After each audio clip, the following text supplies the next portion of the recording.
యాదాద్రి భువనగిరి జిల్లా తుర్కపల్లి మండలం వాసాలమర్రి గ్రామం. ఈ పేరు విన్నట్టుంది కదా. గతంలో కేసీఆర్ ముఖ్యమంత్రిగా ఉన్నప్పుడు ఈ గ్రామాన్ని దత్తత తీసుకున్నారు.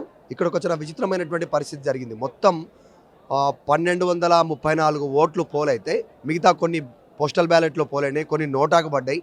మొత్తం ఓట్లలో 609 ఇద్దరు అభ్యర్థులకు పడ్డాయి అనేటువంటిది అక్కడ ఉన్నటువంటి అధికారులు చిట్టీలేసి తీసి కాంగ్రెస్ పార్టీ అభ్యర్థి విజయం సాధించినట్టుగా ప్రకటన చేశారు.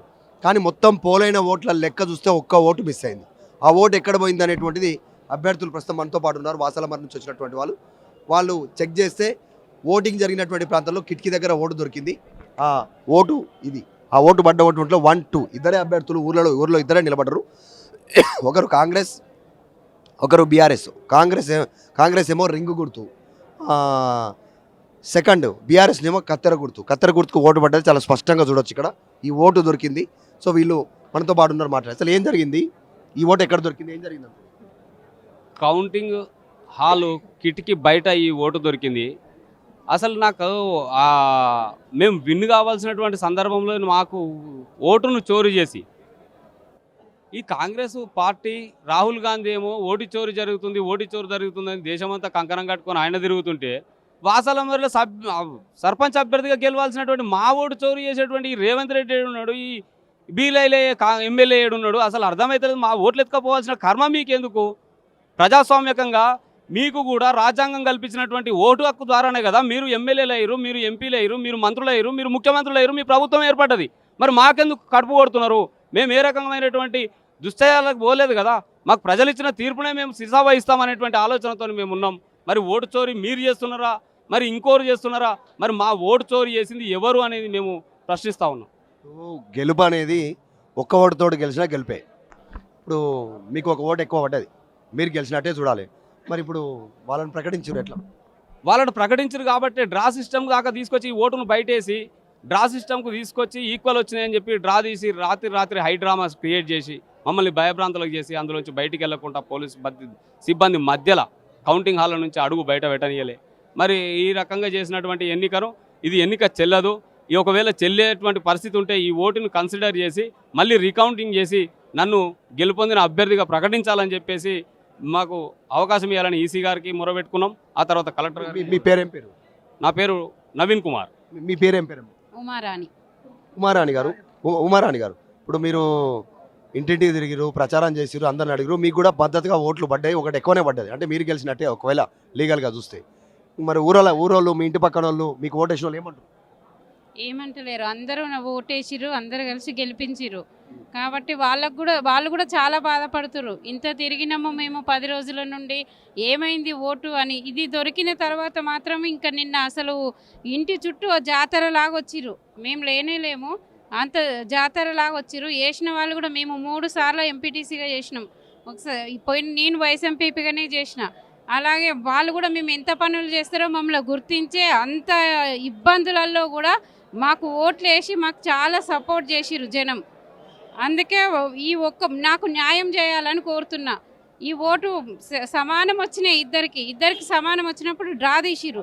కానీ ఈ ఓటు మాకు దొరకడం వల్ల మాకు చాలా సంతోషంగా ఉంది. కానీ ఇక్కడ సార్ని కలవడానికి వచ్చినాము. మాకు పార్టీ తరఫున కూడా కేటీఆర్ సార్ గారు మాకు సపోర్టుగా ఉండి మాకు న్యాయం చేపించేటట్టు చూస్తారని ఇక్కడికి వచ్చినాం. ఊర్లో జనాలు ఏమనుకుంటారు? ఇప్పుడు తెలిసిన విషయం తెలియక ముందుకేమో టాస్ వేసిరో లేకుంటే చిట్టీలు వేసిరో డ్రా తీసిరో అయిపోయింది. ఈ బయటకు వచ్చిన తర్వాత ఊర్లో చర్చ ఏం నడుస్తుంది? మోసం చేసిరని ఈ ఓటు దొరికింది అనగానే అవతల గుండెలు జల్లుం అనేటువంటి పరిస్థితికి మాత్రం వచ్చిందని చెప్పి క్లియర్గా మాకు భావిస్తుంది. అందరూ మోసపూరితంగా అవతల వాళ్ళు అధికార పార్టీని అడ్డం పెట్టుకొని మాత్రమే ఈ ఎన్నికలో విజయం సాధించారు. ఇది తప్పు అని చెప్పేసి పబ్లిక్లో ఒక రకమైనటువంటి అభిప్రాయం కూడా కొనసాగుతుంది. చర్చలు జరుగుతూ ఉన్నాయి, మాట్లాడుకుంటూ ఉన్నారు, మాకు కూడా ఫోన్లు వస్తూ ఉన్నాయి. ఏం కాదు బిడ్డ, ధైర్యపడకు, మనకు న్యాయం అనేది ఉంది. ఇప్పుడు కాదు, ఓటు పరంగా చూస్తేనేమో మీరు గెలిచినట్టుగా అనిపిస్తుంది. మరి ఆడ చిట్టీలు తీసిరు, డ్రా చేసిరు, వాళ్ళు విజయం సాధించారు. ఎట్లా ఇప్పుడు చిట్టీలు తీయడానికి, డ్రా తీయడానికి గల కారణం ఏంది? ఈక్వల్గా వచ్చినాయి అనేటువంటి ఆ భావనతోనే.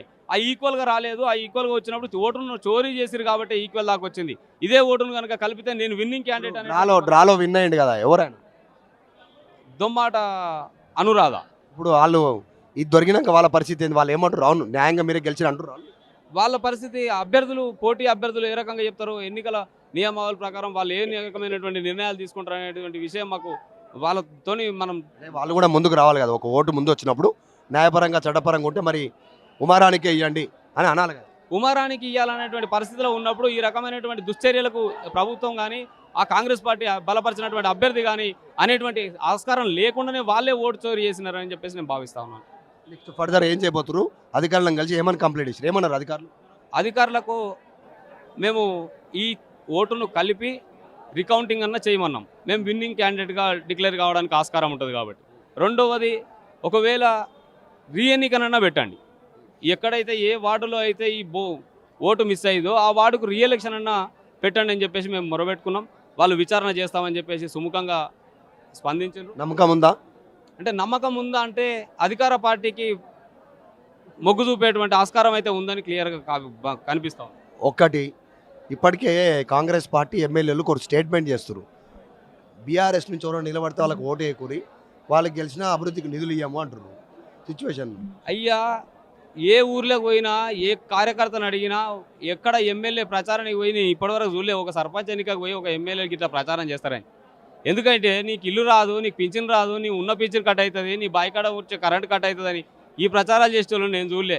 ఇప్పటివరకు నేను 20 సంవత్సరాల నుంచి రాజకీయాలలో ఉన్నా కానీ ఇటువంటి మొండి వైఖరితోని దొంగ హామీలతో వచ్చిన గవర్నమెంట్కి ఏముంటుంది? గుమ్మడికాయలు దొంగ అంటే బుధాలు దొంగకునేటువంటి పరిస్థితి ఉంటుంది. కాబట్టి దయచేసి నా ఎత్తుకపోయినటువంటి ఓటును నాకు కళ్ళ ముందు దొరికింది కాబట్టి దయచేసి ఈ ఓటును కన్సిడర్ చేసి అందులో కౌంటింగ్ చేసి విన్నింగ్ క్యాండిడేట్ అయినటువంటి మాకు గెలుపొందినటువంటి వ్యక్తులుగా ప్రకటించాలని.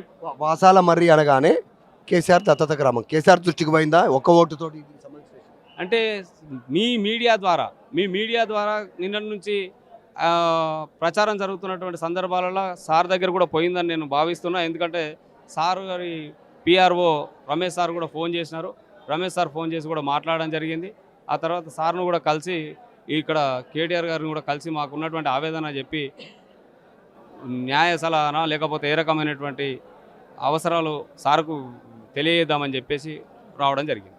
రైట్, ఇది ఉమారాణి, యాదాద్రి భువనగిరి జిల్లా తుర్కపల్లి మండలం వాసాల మరి కేసీఆర్కి సంబంధించినటువంటి దత్తత గ్రామం. ఓటు దొరికింది బయట. మొత్తానికి ఈ ఓటు కౌంట్ చేయాలి, దీన్ని కన్సిడర్ చేయాలి, మమ్మల్ని విజేతగా ప్రకటించాలి అనేటువంటి ఒక స్టేట్మెంట్ అయితే అధికారులు వేడుకుంటున్నారు. ఏం జరుగుతుందో చూడాలి. ఒకవేళ లేకపోతే మాత్రం చట్టపరంగా ముందుకు పోతామంటున్నాం. వీడియో జర్నలిస్ట్ జ్ఞానేశ్వర్తో Madhu Malgedkar, Hyderabad. Local to global news at your finger tips. మీ చేతిలో ఒక ఆయుధం. Download Raw TV app. Media legend Ravi Prakash is back.